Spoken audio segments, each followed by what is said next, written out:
siamo da Massa, rivenditore Franche a Lissone con l'architetto Mauro Zanaboni. Di che cosa si occupa il tuo studio? Ciao a tutti, sono l'architetto Mauro Zanaboni, come ha detto bene Paola. Noi abbiamo uno studio di architettura a Milano che si chiama Acme Milano SRL, ci occupiamo di grandi progetti e di piccoli progetti, interior, ristrutturazioni di appartamenti, ville e tutto quello che riguarda l'interior, insomma arredamento.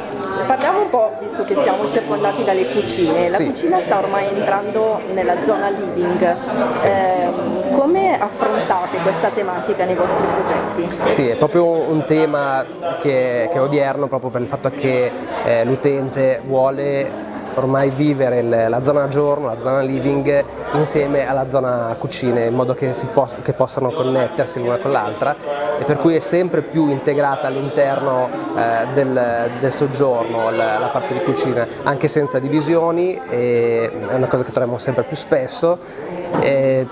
Per cui sì, perché il nucleo familiare si svolge sia nella parte della cucina che nella parte del living. È proprio per questo che il cliente medio sempre più spesso ci chiede un'integrazione dei due spazi. E questa integrazione cosa comporta? Degli aspetti positivi e magari anche degli inconvenienti, dei problemi da risolvere? Sì, esatto. Allora, gli inconvenienti sono chiaramente quelli dei profumi, degli odori che possono entrare nella parte di soggiorno dove non dovrebbero esserci, ed è qui che la tecnologia nelle cucine e nello sviluppo come fa Franke e del resto e come altre marche ci può aiutare nell'utilizzo di cappe sempre più performanti e di prodotti elettrodomestici che ci aiutano a non avere questo tipo di problema all'interno delle zone living. Adesso di che cosa vi state occupando? Quali progetti state affrontando? In questo momento stiamo sviluppando un progetto in Brianza, in Berigo, una villa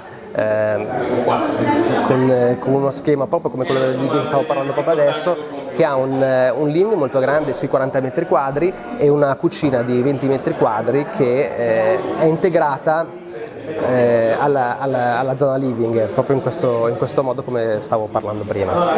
E stiamo sviluppando un altro appartamento a Milano, uno stile più classico, per una famiglia molto più milanese, per intenderci, uno stile più classico loro, dove invece la mentalità, quella un po' più retro, di poter separare proprio gli ambienti completamente per risolvere il problema che abbiamo detto, insomma, non avere gli odori, avere due sale completamente separate l'una dall'altra. Quindi c'è un po' un trend, però ci sono anche delle esigenze per ciascuna famiglia, per ciascun cliente che incontrate. Sì, ci sono proprio due trend differenti